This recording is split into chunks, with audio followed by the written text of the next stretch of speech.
Hello Aries, ये होगी आपकी वीकली लव रीडिंग। 8 से 14 नवंबर के बीच में आपकी लव लाइफ कैसे रहने वाली है, आइए जानते हैं टैरो से। सन, मून, राइजिंग एंड वीनस की पोजीशन अगर आपकी एरीज यानी कि मेष राशि में है तो ये रीडिंग आपके लिए है। एनर्जी वाइस वर्सा हो सकती है, इंटरचेंजेबल हो सकती है, तो जैसे रेजोनेट करिए प्लीज़ वैसे ही लें और क्रॉस और चल इस रीडिंग को देख सकते हैं। अगर रेजोनेट करती है तो प्लीज़ लाइक करें, शेयर करें, सब्सक्राइब करें मेरे चैनल को कृष्णा टैरो। मेरे दूसरे चैनल को भी सब्सक्राइब कर दीजिए जिसका नाम है किंग ऑफ कप्स टैरो। उसका लिंक मैंने डिस्क्रिप्शन बॉक्स में नीचे दिया हुआ है। आइए शुरू करते हैं आपकी लव रीडिंग। अगर आप बुक करना चाहते हैं पर्सनल रीडिंग तो मुझे ईमेल कर सकते हैं। Email ID is given in the description box.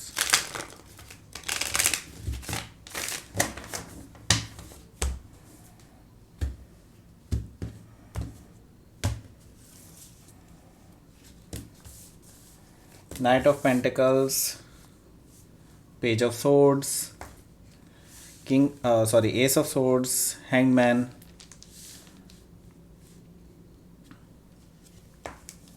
Knight of Cups, Queen of Swords, Four of Wands and bottom of the deck है Chariot कार्ड। ओके, मैं इनको साइड में रख देता हूँ। क्वीन ऑफ मून और एपल्स भी निकाल देते हैं हम।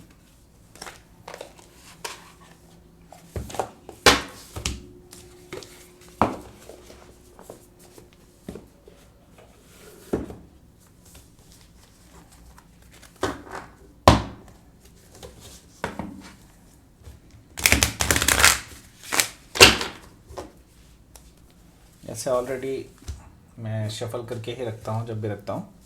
यस, सो यहाँ पर बॉटम ऑफ द डेक है चैरियट कार्ड। ओके, उससे पहले मैं आपको बता देता हूँ साइन कौन कौन से अवेलेबल हैं यहाँ पर। यहाँ पर हैं Taurus, Virgo, Capricorn, Gemini, Libra, Aquarius, Aries, Leo, Sagittarius, Cancer, Scorpio, Pisces, सारे साइन यहाँ पे मौजूद हैं। स्पेसिफिकली यहाँ पर एरीज मुझे दिखाई दे रहा, सॉरी एरीज कहाँ है, एरीज नहीं है, सॉरी नो। यहाँ पर मुझे पाइसिस दिखाई दे रहा है, मीन राशि, ठीक है, और तुला दिखाई दे रहा है। ओके, मुझे कैंसर भी स्पेसिफिकली दिखाई दे रहा है, ठीक है। सो चैरियट कार्ड है bottom of the deck. Bottom of the deck में चैरियट कार्ड आने का मतलब है कि आपकी लव लाइफ में कोई पर्सन आ रहा है, या तो हो सकता है आपके पास्ट से हो या फिर कोई नया पर्सन भी हो सकता है। कोई पर्सन आ रहा है और मुझे लगता है कि आपके पास से है, जिनके साथ आपका पीछे ऑन एंड ऑफ रहा है। ऐसा कुछ रहा है कि मतलब आपने काफ़ी एफर्ट लगाए हों पर रिलेशनशिप वर्कआउट नहीं कर पाया और ये पर्सन से आपका ब्रेकअप हो गया था, लेकिन अब ये पर्सन जो है आपके पास आ रहे हैं, ऑफ़र लेकर के आ रहे हैं और विक्ट्री के लिए आ रहे हैं। इसके जस्ट नीचे आ रहा है 5 ऑफ सोर्ड्स। 5 ऑफ सोर्ड्स दिखाता है यहाँ पर कि आप के बीच में अभी भी काफ़ी सारी प्रॉब्लम्स हैं और कुछ ऐसी चीज़ें हैं जो ईगो हर्ट होती है आप दोनों की एक दूसरे के साथ, या फिर ऐसे कह सकते हैं कि ईगो लड़ जाती है आप दोनों की एक दूसरे के साथ 5 ऑफ सोर्ड से। ओके, सो ये भी प्रॉब्लम है। 7 ऑफ वॉन्ड्स, आपने ब्लॉक किया हुआ है इस पर्सन को शायद, और इसी वजह से शायद ये पर्सन आपके पास आ रहे हैं वापस, क्योंकि ये इनके पास कोई जरिया ही नहीं बचा है आपके साथ कांटेक्ट करने का। लेकिन एनी हाउ ये आपसे कांटेक्ट करना चाहते हैं, और लेकिन आप इनसे बात नहीं करना चाहते, ऐसा मुझे दिखाई दे रहा है यहाँ पर, क्योंकि एस ऑफ वॉन्ड्स है और 7 ऑफ वॉन्ड्स के बाद एस ऑफ वॉन्ड्स आया है, तो 8 ऑफ वॉन्ड्स की तरह की मुझे फीलिंग दे रहा है, क्योंकि ये दोनों कार्ड मिलके 7 और 1 8 मिला 8 बन जाता है। तो मुझे दिखाई दे रहा है कि कम्युनिकेशन आपका आ सकता है इस पर्सन की तरफ से, ठीक है। कम्युनिकेशन आ सकता है और वो भी इस तरह का कम्युनिकेशन हो सकता है कि ये पर्सन आपके साथ नई शुरुआत करना चाहते हो। ओके, और ये पर्सन बैलेंस करना चाहते हैं चीज़ों को, पहले पास्ट में जो भी चीज़ें हुई हैं उनको भुलाने के लिए, और पेशेंटली ये पर्सन वेट कर रहे हैं आपके रिस्पॉन्स का, या फिर ऐसा भी दिखाई दे रहा है मुझे कि ये पर्सन जो है बैलेंस करने की कोशिश कर रहे हैं, आप दोनों के बीच में जो रिश्ता है उसको हील करने की कोशिश कर रहे हैं बेसिकली। सो फर्स्ट कार्ड है नाइट ऑफ पेंटिकल्स। तो मुझे दिखाई दे रहा है ये पर्सन पहले सीरियस नहीं थे, अब जो है ये पर्टिकुलरली ये सीरियस होते जा रहे हैं आपको लेकर के, और ये पर्सन अब स्टेप भी लेना चाहते हैं, स्टेप बाय स्टेप बढ़ना चाहते हैं आपके पास नाइट ऑफ पेंटिकल से। तो ये पर्सन आ रहे हैं आपको ऑफ़र देने के लिए, स्टेबिलिटी का ऑफ़र होगा। इससे पहले ये पर्सन आपसे आपका मूड जानने की कोशिश कर सकते हैं, और शायद इस हफ्ते ये यही करेंगे। ये पर्सन आपका मूड जानने की कोशिश कर रहे हैं कि आप क्या चाहते हैं, आप क्या उनके लिए इंटरेस्टेड हैं भी या नहीं हैं, ठीक है। पेज ऑफ सोर्ड से मुझे दिखाई दे रहा है कि ये पर्सन काफ़ी मुझे दिखाई दे रहा है कि ये पर्सन काफ़ी ज़्यादा आपको जानने की कोशिश कर रहे हैं कि आप आजकल क्या कर रहे हैं, किससे बात कर रहे हैं, क्या किसी के साथ रिलेशनशिप में तो नहीं है, एट्सेट्रा एट्सेट्रा। तो ये पर्सन काफ़ी आपको पढ़ने की कोशिश कर रहे हैं राइट नाउ, और शायद आपको भी पता है कि ये पर्सन आपके इंस्टाग्राम में झांकने की कोशिश करते हैं और वटेवर आपको कुछ ना कुछ तो मिल ही जाता है, इस पर्सन की प्रेजेंस कहीं ना कहीं आपको दिखी जाती है। यहाँ पे है S of swords. S of swords यहाँ पर जैसे कि पहले भी आया था एस ऑफ वॉन्ड्स, यहाँ पर एस ऑफ सोर्ड्स भी आया है। इसका मतलब साफ है कि आप दोनों के बीच में एक नई शुरुआत होने की पूरी संभावना है इस वीक में, और ये पर्सन आपसे अपना ट्रुथ कहना चाहते हैं, अपनी बात रखना चाहते हैं ये, और आपसे ये समय मांग सकते हैं आने वाले टाइम में, ठीक है।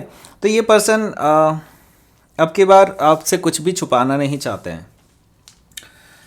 तो मुझे जो दिखाई दे रहा है कि आप जो है इनको अभी भी लटका के रख सकते हैं, क्योंकि हैंगमैन है, आपके पास होगी सारी चीज़, सारे डिसीजंस आपके पास होंगे। बेसिकली आप जो है इनको कोई भी डिसीज़न अभी एकदम से देने वाले नहीं हैं, क्योंकि इनका पास्ट वाला बिहेवियर देख करके आप अभी सेकंड थॉट लेना चाहते हैं एक बार। तो यहाँ पर हैंगमैन इसी वजह से आया है, और मुझे दिखाई दे रहा है कि आप काफ़ी टाइम लेने वाले हैं इस पर्सन को, अभी एकदम से कुछ डिसीज़न नहीं देने वाले हैं आप, ठीक है। तो ये पर्सन आपका दरवाज़ा खटखटाता ही रहेगा। यहाँ पर है नाइट ऑफ कप्स। तो ये पर्सन जो है काफ़ी बार आपके पास अपने इमोशंस जाहिर करने के लिए आएगा। पहले आपको इस नई शुरुआत का ऑफ़र दिया है, अब ये लव ऑफ़र भी लेकर के आएगा, अपने इमोशंस आपसे बताने वाला है कि कितना चाहते हैं आपको, एट्सेट्रा एट्सेट्रा। तो ये पर्सन काफ़ी आपसे, मतलब आपके साथ इनका जो रिलेशनशिप है इसको अब ये जान चुके हैं कि ये इमोशनल बेस्ड रिलेशनशिप है। आगे इसमें जो है मतलब प्यार भी इन्वॉल्व है, इन द सेंस कुछ लोगों के लिए है, कुछ लोगों के लिए नहीं है, लेकिन मुझे दिखाई दे रहा है ये लव ऑफ़र लेकर के आ रहे हैं आपके पास, और आप इनको बहुत कोल्ड बिहेवियर देने वाले हैं अपना, क्योंकि आप ऑलरेडी इनकी वजह से काफ़ी ज़्यादा दुख पहुंचा चुके हैं ये आपको ऑलरेडी, और पास्ट में आपको काफ़ी ज़्यादा हर्ट किया था इस पर्सन ने। तो इस पर्सन को आप एकदम से एक्सेप्ट नहीं करने वाले हैं, क्योंकि यहाँ पर क्वीन ऑफ सोर्ड्स है। तो आप ऐसी स्थिति लेकर के बैठे हैं कि आप क्वीन ऑफ सोर्ड्स वाली स्थिति लेकर के बैठेंगे, इन द सेंस कि ये पर्सन जब भी आएगा आपके पास, अगर they are not coming correct, तो आप इनको कट ऑफ कर सकते हैं हमेशा के लिए अपनी लाइफ से, ठीक है। सो यहाँ पर 4 ऑफ वॉन्ड्स है। तो आप क्या देख रहे हैं बेसिकली यहाँ पर क्वीन ऑफ सोर्ड्स, क्योंकि आपकी तरह आपकी एनर्जी रिप्रेजेंटेड है यहाँ पर, तो यहाँ पर आप देख रहे हैं इस 4 ऑफ वॉन्ड्स को। बेसिकली आप एक स्टेबिलिटी देख रहे हैं। ये पर्सन चाहे कितना ही फ्लर्ट कर ले, कितने ही अपने इमोशंस बता ले, कितना ही आपको आई लव यू बोल दे, लेकिन आपको बिल्कुल गोल पता है। वो गोल है आपके लिए 4 ऑफ वॉन्ड्स। अगर ये पर्सन आपको स्टेबिलिटी नहीं देता है तो आप इस पर्सन को एक्सेप्ट नहीं करने वाले हैं, ये फॉर श्योर है।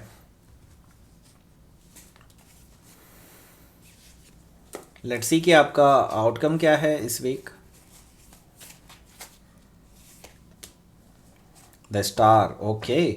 सो यहाँ पर स्टार कार्ड आया है, दैट मीन्स कि there is hope in this connection, ठीक है। पर आपको थोड़ा सा टाइम चाहिए आपको हील होने का, क्योंकि 4 ऑफ सोर्ड आया है और हीलिंग का कार्ड ये है, स्टार भी है।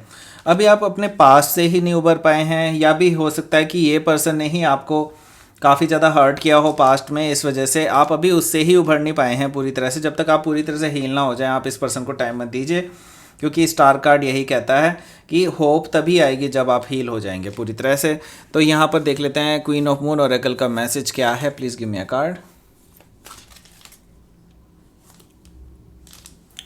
Will, okay. सो विल, यहाँ पर देखिए आपकी अपनी विल है, अपनी इच्छा है, जैसे आप चाहते हैं वैसा मोल्ड हो जाएगा, और यूनिवर्स आपकी इच्छा पर चल रहा है इस टाइम पे, जैसा जैसा आप चाहते हैं वैसा ही होगा।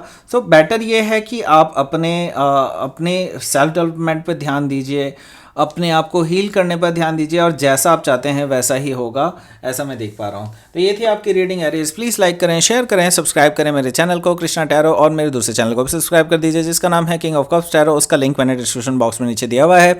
अगर आप बुक करना चाहते हैं पर्सनल रीडिंग मेरे साथ, तो आप मुझे ईमेल कर सकते हैं। Email ID is given in the description box. Thank you for watching.